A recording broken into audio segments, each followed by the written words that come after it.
നമസ്കാരം. ശ്രീസ് ലേണിംഗിലേക്ക് ഏവർക്കും സ്വാഗതം. കഴിഞ്ഞ ക്ലാസ്സിൽ പറഞ്ഞൊരു ക്വസ്റ്റ്യൻ ആയിരുന്നു, യുഎസിന്റെ നേതൃത്വത്തിലുള്ള സൈനിക സഖ്യമായ നാറ്റോയിൽ ചേരുന്ന 24ാമത്തെ രാജ്യം ഏത്? ആൻസർ സ്വീഡൻ എന്നാണ് പറഞ്ഞത്. എന്നാൽ നാറ്റോയിൽ ചേരുന്ന 32ാമത്തെ രാജ്യമാണ് സ്വീഡൻ. അപ്പോൾ നാറ്റോയിൽ ചേരുന്ന എത്രാമത്തെ രാജ്യമാണ് സ്വീഡൻ? 32ാമത്തെ രാജ്യമാണ്. 2024 സ്വീഡൻ നാറ്റോയിൽ അംഗമാകുന്നത്. അപ്പോൾ നാറ്റോയുമായി ബന്ധപ്പെട്ട കുറച്ച് കാര്യങ്ങൾ പഠിച്ചതിന് ശേഷം നമുക്ക് ബാക്കി കറണ്ട് അഫയേഴ്സിലേക്ക് പോകാം.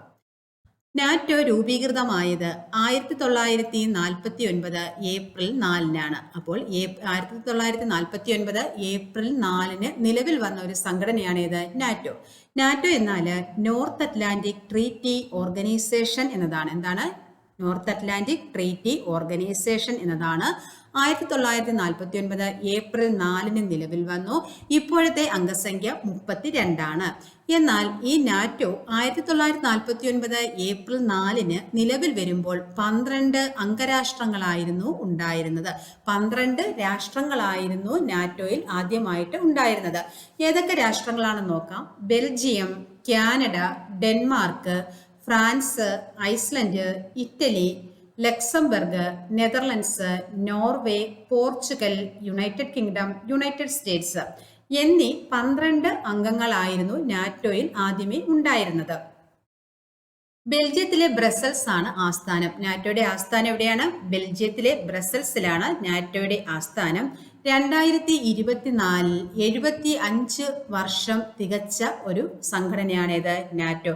അപ്പോൾ 2024 ഏപ്രിൽ 75 വർഷം തികഞ്ഞൊരു സംഘടനയാണിത് നാറ്റോ. അപ്പോൾ നാറ്റോയിലെ ആകെ അംഗസംഖ്യ എത്രയാണ്? 32. നിലവിൽ വരുമ്പോൾ എത്രയാണ്? 12. രണ്ടാം ലോകയുദ്ധാനന്തരം സോവിയറ്റ് യൂണിയൻ യൂറോപ്പിലേക്ക് കടക്കുന്നത് തടയുക എന്ന ലക്ഷ്യത്തോടെ രൂപീകൃതമായ ഒരു സംഘടനയാണിത് നാറ്റോ. അപ്പോൾ നാറ്റോയുടെ ലക്ഷ്യം എന്തായിരുന്നു? രണ്ടാം ലോകയുദ്ധാനന്തരം സോവിയറ്റ് യൂണിയൻ യൂറോപ്പിലേക്ക് കടക്കുന്നത് തടയുക എന്നതായിരുന്നു എന്തിന്റെ ലക്ഷ്യം? നാറ്റോയുടെ ലക്ഷ്യം. അപ്പോൾ നാറ്റോയുടെ സ്ഥാപക രാഷ്ട്രങ്ങൾ ഏതൊക്കെയാണ്? Belgium, Canada, Denmark, France, Iceland, Italy, Luxembourg, Netherlands, Norway, Portugal, United kingdom, United States എന്നീ 12 രാജ്യങ്ങളായിരുന്നു. 31ാമത്തെ രാജ്യമായിട്ട് 2023 ഫിൻലൻഡ് നാറ്റോയിൽ അംഗമായി. 30ാമത്തെ രാജ്യമായി നോർത്ത് മാസിഡോണിയ 2020 ചേർന്നു. അപ്പോൾ നോർത്ത് മാസിഡോണിയ 2020, ഫിൻലൻഡ് 2023, സ്വീഡൻ 2024 എന്നിങ്ങനെ 32 രാഷ്ട്രങ്ങളാണ് ഏതിലുള്ളത്? നാറ്റോയിൽ ഉള്ളത്. രണ്ടാം ലോകയുദ്ധാനന്തരം സോവിയറ്റ് യൂണിയൻ യൂറോപ്പിലേക്ക് കടക്കുന്നത് തടയുക എന്ന ലക്ഷ്യത്തോടെ രൂപീകൃതമായ സംഘടന ഏതാണെന്ന് ചോദിച്ചാൽ അത് ഏതാണ്? അത് നാറ്റോയാണ്. അപ്പോൾ നമുക്ക് ഇനി അടുത്ത ക്വസ്റ്റ്യനിലേക്ക് പോകാം. കേന്ദ്രഭരണ പ്രദേശമായ ആൻഡമാൻ നിക്കോബാറിന്റെ തലസ്ഥാനമാണ് പോർട്ട് ബ്ലെയർ. അപ്പോൾ പോർട്ട് ബ്ലെയറിന്റെ പേര് മാറ്റി അതിനൊരു പുതിയ പേര് വന്നു. എന്താണ്? ശ്രീവിജയപുരം. അപ്പോൾ പോർട്ട് ബ്ലെയറിന്റെ പുതിയ പേരെന്താണ്? ശ്രീവിജയപുരം എന്നാണ്. അപ്പോൾ കേന്ദ്രഭരണ പ്രദേശമായ ആൻഡമാൻ നിക്കോബാറിന്റെ തലസ്ഥാനമായ പോർട്ട് ബ്ലെയറിന്റെ പുതിയ പേരെന്ത്? ശ്രീവിജയപുരം. 2024 സെപ്റ്റംബറിൽ പ്രസിദ്ധീകരണത്തിന്റെ 50ാം വാർഷികം ആചരിക്കുന്ന ചെറുകാടിന്റെ ആത്മകഥ ഏതാണ്? ജീവിതപാത. അപ്പോൾ ജീവിതപാത ആരുടെ ആത്മകഥയാണ്? ചെറുകാട്. ചെറുകാട് എന്ന തൂലികാനാമത്തിൽ എഴുതിയിരുന്നത് ആരാണ്? ഗോവിന്ദ പിഷാരടി. അപ്പോൾ ഗോവിന്ദ പിഷാരടിയുടെ തൂലികാനാമമാണേത്? ചെറുകാട്. ഗോവിന്ദ പിഷാരടിയുടെ തൂലികാനാമമാണേത്? ചെറുകാട്. ചെറുകാടിന്റെ ആത്മകഥ ഏതാണ്? ജീവിതപാത. ജീവിതപാതയുടെ 50ാം വാർഷികമാണ് 2024 ആചരിക്കുന്നത്. ഓൺലൈൻ ക്ലാസ് മുറി എന്ന ആശയത്തോടെ വിദ്യാഭ്യാസ വകുപ്പ് ഒരുക്കിയ പോർട്ടലാണ് സമഗ്ര പ്ലസ്. അപ്പോൾ ഓൺലൈൻ ക്ലാസ് മുറി എന്ന ആശയത്തോടെ വിദ്യാഭ്യാസ വകുപ്പ് ഒരുക്കിയ പോർട്ടലിന്റെ പേരെന്താണ്? സമഗ്ര പ്ലസ്. പോർട്ട് ബ്ലെയറിന്റെ പുതിയ പേരെന്താണ്? ശ്രീ വിജയപുരം. 2024 സെപ്റ്റംബറിൽ പ്രസിദ്ധീകരണത്തിന്റെ 50ാം വാർഷികം ആചരിക്കുന്ന ചെറുകാടിന്റെ ആത്മകഥ ഏത്? ജീവിതപാത. ഓൺലൈൻ ക്ലാസ് മുറി എന്ന ആശയത്തോടെ വിദ്യാഭ്യാസ വകുപ്പ് ഒരുക്കിയ പോർട്ടൽ ഏതാണ്? സമഗ്ര പ്ലസ്. ഏഷ്യയിലെ ആദ്യത്തെ കാർബൺ നെഗറ്റീവ് ദേശീയ ഉദ്യാനം നിലവിൽ വരുന്നത് ഇരവികുളം ദേശീയോദ്യാനത്തിലാണ്. അപ്പോൾ ഏഷ്യയിലെ ആദ്യത്തെ കാർബൺ നെഗറ്റീവ് ദേശീയോദ്യാനം നിലവിൽ വരുന്നത് ഇരവികുളം ദേശീയോദ്യാനത്തിലാണ്. ഇരവികുളം ദേശീയോദ്യാനം ഏത് ജില്ലയിലാണ്? ഇടുക്കി ജില്ലയിലാണ്. ഇടുക്കി ജില്ലയിലെ ദേവികുളം താലൂക്കിലാണ് ഏത്? ഇരവികുളം ദേശീയോദ്യാനം. കേന്ദ്ര ധനകാര്യ സെക്രട്ടറി ആരാണ്? തുഹിൻ കാന്ത പാണ്ഡെ. കേന്ദ്ര ധനകാര്യ സെക്രട്ടറി ആര്? തുഹിൻ കാന്ത പാണ്ഡെ. കുട്ടികളുടെ നഗ്നദൃശ്യങ്ങൾ ഇന്റർനെറ്റിൽ തിരയുകയും ശേഖരിക്കുകയും കൈമാറ്റം ചെയ്യുകയും ചെയ്യുന്നവർക്കെതിരെ പോലീസ് നടത്തുന്ന പരിശോധന ഏതു പേരിലാണ് അറിയപ്പെടുന്നത്? Operation P hunt. അപ്പോൾ കുട്ടികളുടെ നഗ്നദൃശ്യങ്ങൾ ഇന്റർനെറ്റിൽ തിരയുകയും ശേഖരിക്കുകയും കൈമാറ്റം ചെയ്യുകയും ചെയ്യുന്നവർക്കെതിരെ പോലീസ് നടത്തുന്ന പരിശോധന ഏതു പേരിൽ അറിയപ്പെടുന്നു? Operation P hunt. ഇന്ത്യയിലെ ആദ്യത്തെ ഡിജിറ്റൽ ഭാഗ്യക്കുറി അവതരിപ്പിച്ച സംസ്ഥാനം ഏതാണ്? മേഘാലയയിലാണ്. അപ്പോൾ മേഘാലയയിലാണ് ഇന്ത്യയിലെ ആദ്യത്തെ ഡിജിറ്റൽ ഭാഗ്യക്കുറി അവതരിപ്പിച്ചത്. ഇതിന്റെ പേരെന്താണ്? Easy win. ഈസി വിൻ എന്നാണ് ഈ ഓൺലൈൻ ഭാഗ്യക്കുറിയുടെ പേര്. ഇന്ത്യയിലെ ആദ്യത്തെ ഡിജിറ്റൽ ഭാഗ്യക്കുറി അവതരിപ്പിച്ച സംസ്ഥാനം ഏതാണ്? മേഘാലയ. മഹാകവി കുമാരനാശാന്റെ അന്ത്യയാത്രയിലേക്ക് വെളിച്ചം വീശുന്ന മഹാകവിയുടെ അന്ത്യയാത്ര എന്ന പുസ്തകത്തിന്റെ രചയിതാവ് ആരാണ്? ഇടശ്ശേരി രവിയാണ്. അപ്പോൾ മഹാകവിയുടെ അന്ത്യയാത്ര എന്ന പുസ്തകത്തിന്റെ രചയിതാവ് ആരാണ്? ഇടശ്ശേരി രവിയാണ്. മഹാകവി കുമാരനാശാന്റെ അന്ത്യയാത്രയിലേക്ക് വെളിച്ചം വീശുന്ന മഹാകവിയുടെ അന്ത്യയാത്ര എന്ന പുസ്തകത്തിന്റെ രചയിതാവ് ആര്? Edassery Ravi. 2024 Asian champions trophy hockey കിരീടം നേടിയ രാജ്യം ഏതാണ്? ഇന്ത്യയാണ്. 2024 ഏഷ്യൻ ചാമ്പ്യൻസ് ട്രോഫി ഹോക്കി കിരീടം നേടിയ രാജ്യം ഏതാണ്? ഇന്ത്യ. ചിത്രം നമുക്കൊന്ന് നോക്കാം. US-ന്റെ നേതൃത്വത്തിലുള്ള സൈനിക സഖ്യമായ നാറ്റോയിൽ ചേരുന്ന 32ാമത്തെ രാജ്യം ഏതാണ്? സ്വീഡൻ. കേന്ദ്രഭരണ പ്രദേശമായ ആൻഡമാൻ നിക്കോബാറിന്റെ തലസ്ഥാനമായ പോർട്ട് ബ്ലെയറിന്റെ പുതിയ പേരെന്താണ്? ശ്രീവിജയപുരം. 2024 സെപ്റ്റംബറിൽ പ്രസിദ്ധീകരണത്തിന്റെ 50ാം വാർഷികം ആചരിക്കുന്ന ചെറുകാടിന്റെ ആത്മകഥ ഏത്? ജീവിതപാത. ചെറുകാട് എന്ന തൂലികാനാമത്തിൽ അറിയപ്പെട്ടത് ആരാണ്? ഗോവിന്ദ പിഷാരടി. ഓൺലൈൻ ക്ലാസ് മുറി എന്ന ആശയത്തോടെ വിദ്യാഭ്യാസ വകുപ്പ് ഒരുക്കിയ പോർട്ടലിന്റെ പേരെന്ത്? സമഗ്ര പ്ലസ്. ഏഷ്യയിലെ ആദ്യ കാർബൺ നെഗറ്റീവ് ദേശീയോദ്യാനം നിലവിൽ വരുന്ന ഇരവികുളം ദേശീയോദ്യാനം ഏത് ജില്ലയിലാണ്? ഇടുക്കി ജില്ലയിലാണ്. ഇടുക്കി ജില്ലയിലെ ദേവികുളം താലൂക്ക്. കേന്ദ്ര ധനകാര്യ സെക്രട്ടറി ആര്? തുഹിൻ കാന്ത പാണ്ഡെ. കുട്ടികളുടെ നഗ്നദൃശ്യങ്ങൾ ഇന്റർനെറ്റിൽ തിരയുകയും ശേഖരിക്കുകയും കൈമാറ്റം ചെയ്യുകയും ചെയ്യുന്നവർക്കെതിരെ പോലീസ് നടത്തുന്ന പരിശോധന ഏതു പേരിൽ അറിയപ്പെടുന്നു? Operation P hunt.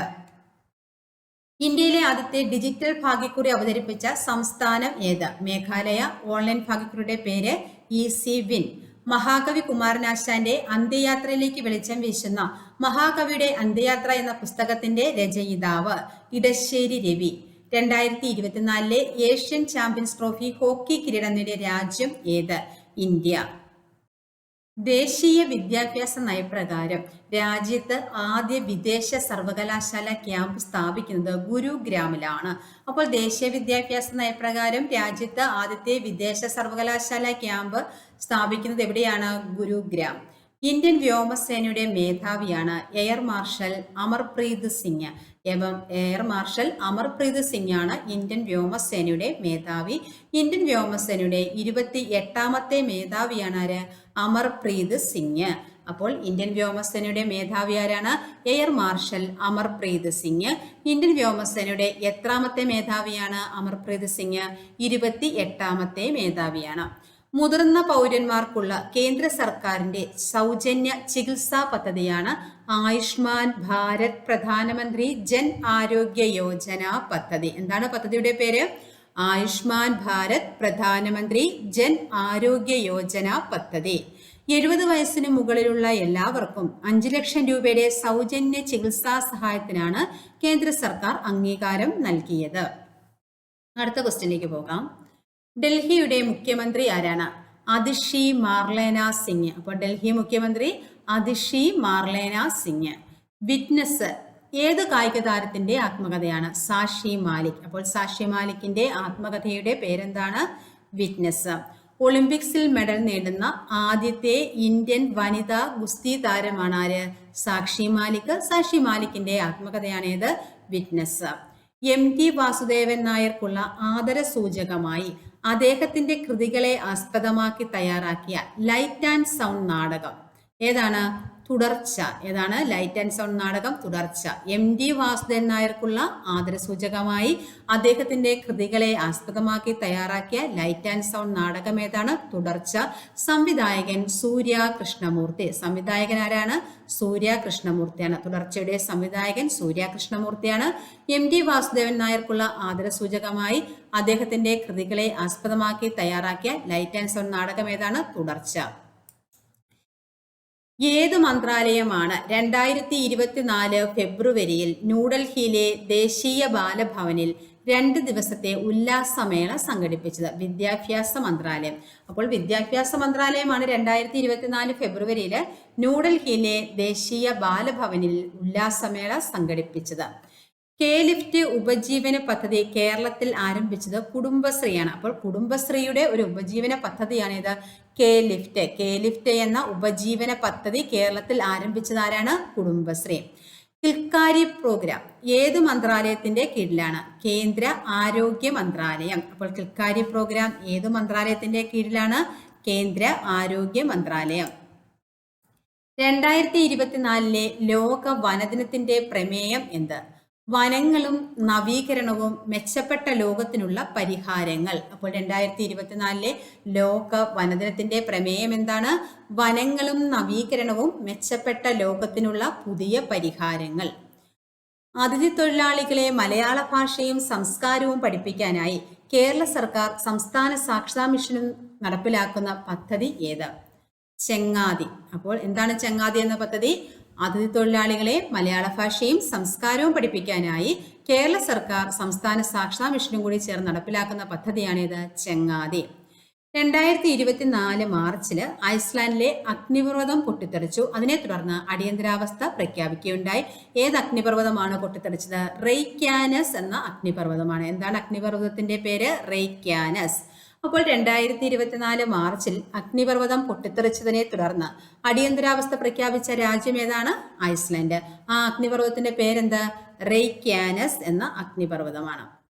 യൂറോപ്യൻ രാജ്യങ്ങളിൽ റിപ്പോർട്ട് ചെയ്യപ്പെട്ട തത്തകളിൽ നിന്നും മനുഷ്യരിലേക്ക് പകരുന്ന രോഗത്തിന്റെ പേര് എന്താണ്?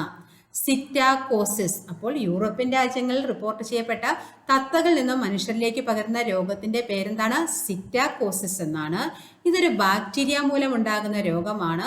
ബാക്ടീരിയ മൂലം ഉണ്ടാകുന്ന ശ്വാസകോശ രോഗമാണിത് സിറ്റാകോസിസ്. ഏത് ബാക്ടീരിയയാണ്? ക്ലവിഡോഫിലേസ് സിറ്റാക്കി. ക്ലവിഡോഫിലേസ് സിറ്റാക്കി എന്ന ബാക്ടീരിയയാണ് ഈ ശ്വാസകോശ രോഗത്തിന്റെ രോഗാണു. അപ്പോൾ തത്തകളിൽ നിന്നും മനുഷ്യരിലേക്ക് പകരുന്ന രോഗത്തിന്റെ പേരെന്താണ്? സിറ്റാകോസിസ് എന്നാണ്. ഏത് ബാക്ടീരിയ മൂലമാണ് ഉണ്ടാകുന്നത്? ക്ലവിഡോഫിലേസ് സിറ്റാക്കി എന്ന ബാക്ടീരിയ മൂലം ഉണ്ടാകുന്ന ഒരു ശ്വാസകോശ രോഗമാണിത് സിറ്റാകോസിസ്. ഇത് യൂറോപ്യൻ രാജ്യങ്ങളിലാണ് റിപ്പോർട്ട് ചെയ്യപ്പെട്ടത്. തത്തകളിൽ നിന്നും മനുഷ്യരിലോട്ടാണ് എന്ത് പകരുന്നത്? സിറ്റാകോസിസ് എന്ന ബാക്ടീരിയ രോഗം ഉണ്ടാകുന്നത്. അടുത്ത ക്വസ്റ്റ്യൻ. 2024 ലോക പുകയില വിരുദ്ധ ദിനത്തിന്റെ പ്രമേയം എന്താണ്? പുകയില വ്യവസായ ഇടപെടലിൽ നിന്നും കുട്ടികളെ സംരക്ഷിക്കുക. പുകയില വ്യവസായ ഇടപെടലിൽ നിന്നും കുട്ടികളെ സംരക്ഷിക്കുക എന്നതാണ് 2024 ലോക പുകയില വിരുദ്ധ ദിനത്തിന്റെ പ്രമേയം. എറണാകുളം ജില്ലയിൽ റിപ്പോർട്ട് ചെയ്ത ഒരു അപൂർവ രോഗമാണ് ഇത്? ലൈം രോഗം. അപ്പോൾ എറണാകുളം ജില്ലയിൽ റിപ്പോർട്ട് ചെയ്യപ്പെട്ട ഒരു അപൂർവ രോഗമാണ് ലൈം രോഗം. ഇതിന്റെ രോഗകാരിയും ആരാണ്? ബാക്ടീരിയയാണ്. ഇതിന്റെ രോഗകാരിയും ബാക്ടീരിയയാണ്. ബോറേലിയ ബർഗ്ഡോർഫറി എന്ന ബാക്ടീരിയയാണ്. ഏതിനം ബാക്ടീരിയയാണ്? ബോറേലിയ ബർഗ്ഡോർഫറി എന്ന ബാക്ടീരിയയാണ് ലൈം രോഗത്തിന്റെ രോഗകാരി. അപ്പോൾ എറണാകുളം ജില്ലയിൽ റിപ്പോർട്ട് ചെയ്ത അപൂർവ രോഗമാണ് ലൈം രോഗം. ഇതിന്റെ രോഗകാരി ആരാണ്? ബോറേലിയ ബർഗ്ഡോർഫറി എന്ന ബാക്ടീരിയയാണ്. നമുക്ക് ഇത്രയും നോക്കാം. ഡൽഹിയുടെ മുഖ്യമന്ത്രി ആര്? അതിഷി മാർലേന സിംഗ്. വിറ്റ്നസ് ഏത് കായികതാരത്തിന്റെ ആത്മകഥയാണ്? സാക്ഷി മാലിക്. ഒളിമ്പിക് മെഡൽ നേടുന്ന ആദ്യത്തെ ഇന്ത്യൻ വനിതാ ഗുസ്തി താരമാരാണ്? സാക്ഷി മാലിക്. തുടർച്ച സംവിധായകനാരാണ്? സൂര്യ കൃഷ്ണമൂർത്തിയാണ്. MT വാസുദേവൻ നായർക്കുള്ള ആദരസൂചകമായിട്ട് അദ്ദേഹത്തിന്റെ കൃതികളെ ആസ്പദമാക്കി തയ്യാറാക്കിയ ലൈറ്റ് ആൻഡ് സൗണ്ട് നാടകമാണിത് തുടർച്ച. ഇതിന്റെ സംവിധായകനാരാണ്? സൂര്യ കൃഷ്ണമൂർത്തി. അപ്പോൾ ഉല്ലാസമേള സംഘടിപ്പിച്ചത് ഏത് മന്ത്രാലയമാണ്? വിദ്യാഭ്യാസ മന്ത്രാലയമാണ്. ന്യൂഡൽഹിയിലെ ദേശീയ ബാലഭവനിലാണ് 2 ദിവസത്തെ ഉല്ലാസമേള സംഘടിപ്പിച്ചത്. K-ലിഫ്റ്റ് ഉപജീവന പദ്ധതി കേരളത്തിൽ ആരംഭിച്ചത് കുടുംബശ്രീയാണ്. കിൽക്കാരി പ്രോഗ്രാം ഏത് മന്ത്രാലയത്തിന്റെ കീഴിലാണ്? കേന്ദ്ര ആരോഗ്യ മന്ത്രാലയം. 2024 ലോക വനദിനത്തിന്റെ പ്രമേയം എന്താണ്? വനങ്ങളും നവീകരണവും മെച്ചപ്പെട്ട ലോകത്തിനുള്ള പുതിയ പരിഹാരങ്ങൾ. അതിഥി തൊഴിലാളികളെ മലയാള ഭാഷയും സംസ്കാരവും പഠിപ്പിക്കാനായി കേരള സർക്കാർ സംസ്ഥാന സാക്ഷരതാ മിഷനും ചേർന്ന് നടപ്പിലാക്കുന്ന പദ്ധതി ഏത്? ചെങ്ങാതി. 2024 മാർച്ചിൽ അഗ്നിപർവ്വതം പൊട്ടിത്തെറിച്ചതിനെ തുടർന്ന് അടിയന്തരാവസ്ഥ പ്രഖ്യാപിച്ച രാജ്യം ഏതാണ്? ഐസ്ലൻഡ് ആണ്. അഗ്നിപർവ്വതത്തിന്റെ പേരെന്താണ്? റെയ്ക്യാനസ് എന്ന അഗ്നിപർവ്വതമാണ്. യൂറോപ്യൻ രാജ്യങ്ങൾ റിപ്പോർട്ട് ചെയ്യപ്പെട്ട തത്തകളിൽ നിന്ന് മനുഷ്യരിലേക്ക് പകരുന്ന രോഗം ഏതാണ്? സിറ്റാകോസിസ് എന്നാണ്. ഇത് ഏത് തരത്തിലുള്ള രോഗമാണ്? ഒരു ബാക്ടീരിയ രോഗമാണ്. ബാക്ടീരിയ മൂലം ശ്വാസകോശത്തിൽ ഉണ്ടാകുന്ന രോഗമാണ് ഏത്? സിറ്റാകോസിസ്. ക്ലാവിഡോഫിലെ സിറ്റാക്കി എന്ന ബാക്ടീരിയ മൂലം കൊണ്ടാണ് ഈ രോഗം ഉണ്ടാകുന്നത്. ക്ലാവിഡോഫിലെ സിറ്റാക്കി എന്ന ബാക്ടീരിയ മൂലം ഉണ്ടാകുന്ന രോഗമാണേത്? സിറ്റാകോസിസ്. 2024 ലോക പുകയില വിരുദ്ധ ദിനത്തിന്റെ പ്രമേയം എന്താണ്? പുകയില വ്യവസായ ഇടപെടലിൽ നിന്ന് കുട്ടികളെ സംരക്ഷിക്കുക. എറണാകുളം ജില്ലയിൽ റിപ്പോർട്ട് ചെയ്ത അപൂർവ രോഗം ഏതാണ്? ലൈം രോഗം. ഇതിന്റെ രോഗകാരി ആരാണ്? ബോറേലിയ ബർഗർ ഡോർഫറി എന്ന ബാക്ടീരിയയാണ്. ദേശീയ മനുഷ്യാവകാശ കമ്മീഷന്റെ അധ്യക്ഷൻ ആരാണ്? വിജയഭാരതി സയാനി. ദേശീയ മനുഷ്യാവകാശ കമ്മീഷൻ അധ്യക്ഷൻ വിജയഭാരതി സയാനി. ആക്ടിംഗ് ചെയർമാനാണ് ആര്? വിജയഭാരതി സയാനി. കേരളത്തിന്റെ ലോകായുക്ത ആര്? Justice N Anilkumar. കേരളത്തിന്റെ ലോകായുക്ത ജസ്റ്റിസ് എൻ അനിൽകുമാർ. UN-ലെ ഇന്ത്യയുടെ സ്ഥിരം പ്രതിനിധി പർവതനേനി ഹരീഷ്. ആരാണ് UN-ലെ ഇന്ത്യയുടെ സ്ഥിരം പ്രതിനിധി? പർവതനേനി ഹരീഷ്. 24ാമത്തെ ഇന്ത്യയുടെ സ്ഥിരം പ്രതിനിധിയാണ് ആര്? പർവതനേനി ഹരീഷ്. അപ്പോൾ UN-ലെ ഇന്ത്യയുടെ സ്ഥിരം പ്രതിനിധി ആരാണ്? പർവതനേനി ഹരീഷാണ്. ഇന്ത്യയുടെ എത്രാമത്തെ സ്ഥിരം പ്രതിനിധിയാണ് പർവതനേനി ഹരീഷ്? 24ാമത്തെ. അടുത്ത ക്വസ്റ്റ്യൻ, ഈ വർഷത്തെ ദാദാസാഹിബ് ഫാൽക്കെ പുരസ്കാരം ലഭിച്ചത് ആർക്കാണ്? മിഥുൻ ചക്രവർത്തിക്കാണ്. ചലച്ചിത്രരംഗത്തെ ഏറ്റവും മികച്ച പുരസ്കാരമാണേത്? ദാദാസാഹിബ് പുരസ്കാരം. അപ്പോൾ ഈ വർഷത്തെ ദാദാസാഹിബ് ഫാൽക്കെ പുരസ്കാരം ലഭിച്ചത് ആർക്കാണ്? മിഥുൻ ചക്രവർത്തിക്കാണ്. ഇന്ത്യയിലെ ഏറ്റവും ഉയർന്ന, ഇന്ത്യയിലെ പരമോന്നത ചലച്ചിത്ര പുരസ്കാരമാണേത്? ദാദാസാഹിബ് ഫാൽക്കെ പുരസ്കാരം. ഇത് ആർക്കാണ് ഈ വർഷം ലഭിച്ചത്? മിഥുൻ ചക്രവർത്തിക്കാണ്. 2024 വി അരവിന്ദാക്ഷൻ പുരസ്കാരം ലഭിച്ചത് ആർക്കാണ്? മനുഷ്യാവകാശ പ്രവർത്തകയായ ടീസ്റ്റാ സെതൽവാദ്. മനുഷ്യാവകാശ പ്രവർത്തകയായ ടീസ്റ്റാ സെതൽവാദിനാണ് 2024 വി അരവിന്ദാക്ഷൻ പുരസ്കാരം ലഭിച്ചത്. ഇന്ത്യയിലെ പരമോന്നത ചലച്ചിത്ര പുരസ്കാരം ഏതാണ്? ദാദാസാഹിബ് ഫാൽക്കെ പുരസ്കാരമാണ്. ഇത് ലഭിച്ചത് ആർക്കാണ്? 2024 മിഥുൻ ചക്രവർത്തി. ട്രാൻസ്ജെൻഡേഴ്സിന് മെച്ചപ്പെട്ട ജീവിത നിലവാരം ഉറപ്പാക്കുക എന്ന ലക്ഷ്യത്തോടെ സാമൂഹ്യനീതി വകുപ്പ് ആരംഭിച്ച പദ്ധതിയുടെ പേരാണ് അനന്യം. അപ്പോൾ ട്രാൻസ്ജെൻഡേഴ്സിന് മെച്ചപ്പെട്ട ജീവിത നിലവാരം ഉറപ്പാക്കുക എന്ന ലക്ഷ്യത്തോടെ സാമൂഹ്യനീതി വകുപ്പ് ആരംഭിച്ച പദ്ധതിയുടെ പേരെന്താണ്? അനന്യം. വന്യജീവി സംരക്ഷണത്തിനും പരിപാലനത്തിനുമായി റിലയൻസ് ഫൗണ്ടേഷൻ ആരംഭിച്ച പദ്ധതിയുടെ പേരെന്ത്? വൻതാര. അപ്പോൾ വന്യജീവി സംരക്ഷണത്തിനും പരിപാലനത്തിനുമായി റിലയൻസ് ഫൗണ്ടേഷൻ ആരംഭിച്ച പദ്ധതിയുടെ പേരെന്താണ്? വൻതാര. ലോക വന്യജീവി ദിനം എന്നാണ്? മാർച്ച് 3. ലോക വന്യജീവി ദിനം എന്നാണ്? മാർച്ച് 3 ആണ്. ജലാഭിവൃദ്ധി പദ്ധതിയുടെ ഭാഗമായി കേന്ദ്ര സർക്കാർ തിരഞ്ഞെടുത്ത 6 നദികളിൽ കേരളത്തിൽ നിന്നുള്ള നദി ഏത്? ജലാഭിവൃദ്ധി പദ്ധതിയുടെ ഭാഗമായിട്ട് കേന്ദ്ര സർക്കാർ തിരഞ്ഞെടുത്ത 6 നദികളിൽ കേരളത്തിൽ നിന്നുള്ള നദി ഏതാണ്? പെരിയാറാണ് കേരളത്തിൽ നിന്നുള്ള നദി. മറ്റു നദികൾ ഏതൊക്കെയാണെന്ന് നോക്കാം. കാവേരി, കൃഷ്ണ, മഹാനദി, ഗോദാവരി, നർമ്മദ. അപ്പോൾ ജലാഭിവൃദ്ധി പദ്ധതിയുടെ ഭാഗമായി കേന്ദ്ര സർക്കാർ തിരഞ്ഞെടുത്ത 6 നദികളിൽ കേരളത്തിൽ നിന്നുള്ള നദിയുടെ പേരെന്താണ്? പെരിയാറാണ്. കേരളത്തിൽ നിന്നുള്ള നദി ഏതാണ്? പെരിയാർ. മറ്റു നദികൾ ഏതൊക്കെയാണ്? കാവേരി, കൃഷ്ണ, മഹാനദി, ഗോദാവരി, നർമ്മദ എന്നിവയാണ്. ഇത്രയും നമുക്ക് പഠിച്ചത്രയും നമുക്ക് ആദ്യമല്ലോ നോക്കാം. US-ന്റെ നേതൃത്വത്തിലുള്ള സൈന്യ സഖ്യമായ നാറ്റോയിൽ ചേർന്ന 32ാമത്തെ രാജ്യമേത്? സ്വീഡൻ.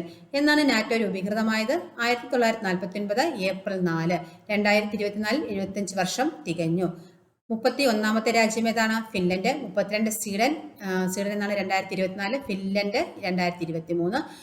നാറ്റോ രൂപീകൃതമാകുമ്പോൾ അംഗസംഖ്യ എത്രയാണ്? 12. ഇപ്പോൾ ആകെ നാറ്റോയിലെ അംഗസംഖ്യ എത്രയാണ്? 32. കേന്ദ്രഭരണ പ്രദേശമായ ആൻഡമാൻ നിക്കോബാറിന്റെ തലസ്ഥാനമായ പോർട്ട് ബ്ലെയറിന്റെ പുതിയ പേരെന്താണ്? ശ്രീ വിജയപുരം. 2024 സെപ്റ്റംബറിൽ പ്രസിദ്ധീകരണത്തിന്റെ 50ാം വാർഷികം ആചരിക്കുന്ന ചെറുകാടിന്റെ ആത്മകഥ ജീവിതപാത. ഗോവിന്ദ പിഷാരടി എന്ന ഏത് തുലികാനാമത്തിലാണ് അറിയപ്പെട്ടത്? ചെറുകാട്. ഓൺലൈൻ ക്ലാസ് മുറി എന്ന ആശയത്തോടെ വിദ്യാഭ്യാസ വകുപ്പ് ഒരുക്കിയ പോർട്ടലിന്റെ പേരെന്താണ്? സമഗ്ര പ്ലസ്. ഏഷ്യയിലെ ആദ്യ കാർബൺ നെഗറ്റീവ് ദേശീയോദ്യാനം നിലവിൽ വരുന്ന ഇരവികുളം ദേശീയോദ്യാനം ഏത് ജില്ലയിലാണ്? ഇടുക്കിയിലെ ദേവികുളം താലൂക്ക്. കേന്ദ്ര ധനകാര്യ സെക്രട്ടറി തുഹിൻ കാന്ത പാണ്ഡെ. കുട്ടികളുടെ നഗ്നദൃശ്യങ്ങൾ ഇന്റർനെറ്റിൽ തിരയുകയും ശേഖരിക്കുകയും കൈമാറ്റം ചെയ്യുകയും ചെയ്യുന്നവർക്കെതിരെ പോലീസ് നടത്തുന്ന പരിശോധനയുടെ പേരെന്താണ്? Operation P Hunter. ഇന്ത്യയിലെ ആദ്യത്തെ ഡിജിറ്റൽ ഭാഗ്യക്കുറി അവതരിപ്പിച്ച സംസ്ഥാനം മേഘാലയ. ഓൺലൈൻ ഭാഗ്യക്കുറിയുടെ പേര് ഈസി വിൻ. മഹാകവി കുമാരനാശാന്റെ അന്ത്യയാത്രയിലേക്ക് വെളിച്ചം വീശുന്ന മഹാകവിയുടെ അന്ത്യയാത്ര എന്ന പുസ്തകത്തിന്റെ രചയിതാവ് Edassery Ravi. 2024 Asian champions trophy hockey കിരീടം നേടിയ രാജ്യം ഏതാണ്? ഇന്ത്യ. ദേശീയ വിദ്യാഭ്യാസ നയപ്രകാരം രാജ്യത്ത് ആദ്യ വിദേശ സർവകലാശാല ക്യാമ്പ് സ്ഥാപിക്കുന്നത് എവിടെയാണ്? ഗുരുഗ്രാം. ഇന്ത്യൻ വ്യോമസേനയുടെ മേധാവി എയർ മാർഷൽ അമർപ്രീത് സിംഗ് 28ാമത്തെ മേധാവിയാണ്. മുതിർന്ന പൗരന്മാർക്കുള്ള കേന്ദ്ര സർക്കാരിന്റെ സൗജന്യ ചികിത്സാ പദ്ധതി ആയുഷ്മാൻ ഭാരത്. പ്രധാനമന്ത്രി ജൻ ആരോഗ്യ യോജന പദ്ധതി 70 വയസ്സിന് മുകളിലുള്ള എല്ലാവർക്കുമാണ്. 5 ലക്ഷം രൂപയാണ് സൗജന്യ ചികിത്സാ സഹായം. ഡൽഹിയുടെ മുഖ്യമന്ത്രി അതിഷി മാർലേന സിംഗ്. വിറ്റ്നസ് ഏത് കായിക താരത്തിന്റെ ആത്മകഥയാണ്? സാക്ഷി മാലിക്കിന്റെ. ഒളിമ്പിക്സിൽ മെഡൽ നേടുന്ന ആദ്യത്തെ ഇന്ത്യൻ വനിതാ ഗുസ്തി താരമാണ് ആര്? സാക്ഷി മാലിക്. MT വാസുദേവനാർക്കുള്ള ആദരസൂചകമായി അദ്ദേഹത്തിന്റെ കൃതികളെ ആസ്പദമാക്കി തയ്യാറാക്കിയ ലൈറ്റ് ആൻഡ് സൗണ്ട് നാടകത്തിന്റെ പേരെന്താണ്? തുടർച്ച. സംവിധായകൻ ആരാണ്? സൂര്യ കൃഷ്ണമൂർത്തി. ഏത് മന്ത്രാലയമാണ് 2024 ഫെബ്രുവരിയിൽ ന്യൂഡൽഹിയിലെ ദേശീയ ബാലഭവനിൽ 2 ദിവസത്തെ ഉല്ലാസമേള സംഘടിപ്പിച്ചത്? വിദ്യാഭ്യാസ മന്ത്രാലയം. ലിഫ്റ്റ് ഉപജീവന പദ്ധതി കേരളത്തിൽ ആരംഭിച്ചത് കുടുംബശ്രീയാണ്. കിൽക്കാരി പ്രോഗ്രാം ഏത് മന്ത്രാലയത്തിന് കീഴിലാണ്? കേന്ദ്ര ആരോഗ്യ മന്ത്രാലയം. 2024 ലോക വനദിനത്തിന്റെ പ്രമേയം എന്ത്? വനങ്ങളും നവീകരണവും മെച്ചപ്പെട്ട ലോകത്തിനുള്ള പുതിയ പരിഹാരങ്ങൾ. അതിഥി തൊഴിലാളികളെ മലയാള ഭാഷയും സംസ്കാരവും പഠിപ്പിക്കാനായി കേരള സർക്കാർ സംസ്ഥാന സാക്ഷരതാ മിഷൻ നടപ്പിലാക്കുന്ന പദ്ധതിയുടെ പേരെന്താണ്? ചെങ്ങാതി. 2024 മാർച്ചിൽ അഗ്നിപർവ്വതം പൊട്ടിത്തെറിച്ചതിനെ തുടർന്ന് അടിയന്തരാവസ്ഥ പ്രഖ്യാപിച്ച രാജ്യം ഏതാണ്? ഐസ്ലാൻഡാണ്. അഗ്നിപർവ്വതത്തിന്റെ പേരെന്താണ്? റെയ്ക്യാനസ്. യൂറോപ്യൻ രാജ്യങ്ങളിൽ റിപ്പോർട്ട് ചെയ്യപ്പെട്ട തത്തകളിൽ നിന്ന് മനുഷ്യരിലേക്ക് പകരുന്ന രോഗത്തിന്റെ പേരെന്താണ്? സിറ്റക്കോസിസ്. ക്ലാവിഡോഫിലെ സിറ്റാക്കി എന്ന ബാക്ടീരിയ മൂലമുണ്ടാക്കുന്നതാണ് ശ്വാസകോശ രോഗമാണ്. 2024 ലോക പുകയില വിരുദ്ധ ദിനത്തിന്റെ പ്രമേയം എന്താണ്? പുകയില വ്യവസായ ഇടപെടലിൽ നിന്നും കുട്ടികളെ സംരക്ഷിക്കുക. എറണാകുളം ജില്ലയിൽ റിപ്പോർട്ട് ചെയ്ത അപൂർവ രോഗത്തിന്റെ പേരെന്താണ്? ലൈം രോഗമാണ്. ഇതിന്റെ രോഗകാരി ബാക്ടീരിയയാണ് ബോറേലിയ ബർക്ക് ഡോർഫറി എന്ന ബാക്ടീരിയയാണ് ലൈം രോഗത്തിന് കാരണം. ദേശീയ മനുഷ്യാവകാശ കമ്മീഷന്റെ ആക്ടിംഗ് ചെയർമാൻ വിജയഭാരതി സയാനി. കേരളത്തിന്റെ ലോകായുക്ത ജസ്റ്റിസ് എൻ അനിൽകുമാർ. UN-ലെ ഇന്ത്യയുടെ സ്ഥിരം പ്രതിനിധി പർവതനേനി ഹരീഷ്. 24ാമത്തെ ഇന്ത്യയുടെ സ്ഥിരം പ്രതിനിധിയാണ് ആര്? പർവതനേനി ഹരീഷ്. ഈ വർഷത്തെ ദാദാസാഹിബ് ഫാൽക്കെ പുരസ്കാരം മിഥുൻ ചക്രവർത്തിക്കാണ്. 2024 വി അരവിന്ദാക്ഷന് പുരസ്കാരം ലഭിച്ചത് ടീസ്റ്റ സെതൽവാദ്. മനുഷ്യാവകാശ പ്രവർത്തകയാണ് ടീസ്റ്റ സെതൽവാദ്. ട്രാൻസ്ജെൻഡേഴ്സിന് മെച്ചപ്പെട്ട ജീവിത നിലവാരം ഉറപ്പാക്കുക എന്ന ലക്ഷ്യത്തോടെ സാമൂഹ്യനീതി വകുപ്പ് ആരംഭിച്ച പദ്ധതിയുടെ പേരെന്താണ്? അനന്യം. വന്യജീവി സംരക്ഷണത്തിലും പരിപാലനത്തിനുമായി റിലയൻസ് ഫൗണ്ടേഷൻ ആരംഭിച്ച പദ്ധതിയുടെ പേരെന്താണ്? വൻതാര. ലോക വന്യജീവി ദിനം എന്നാണ്? മാർച്ച് 3. ജലാഭിവൃദ്ധി പദ്ധതിയുടെ ഭാഗമായി കേന്ദ്ര സർക്കാർ തിരഞ്ഞെടുത്ത ആ നദികൾ കേരളത്തിൽ നിന്നുള്ള നദി ഏതാണ്? പെരിയാറാണ്. മറ്റ് നദികൾ ഏതൊക്കെ? കാവേരി, കൃഷ്ണ, മഹാനദി, ഗോദാവരി, നർമ്മദ. മറ്റൊരു ക്ലാസ്സുമായി വീണ്ടും കാണാം. Thank you.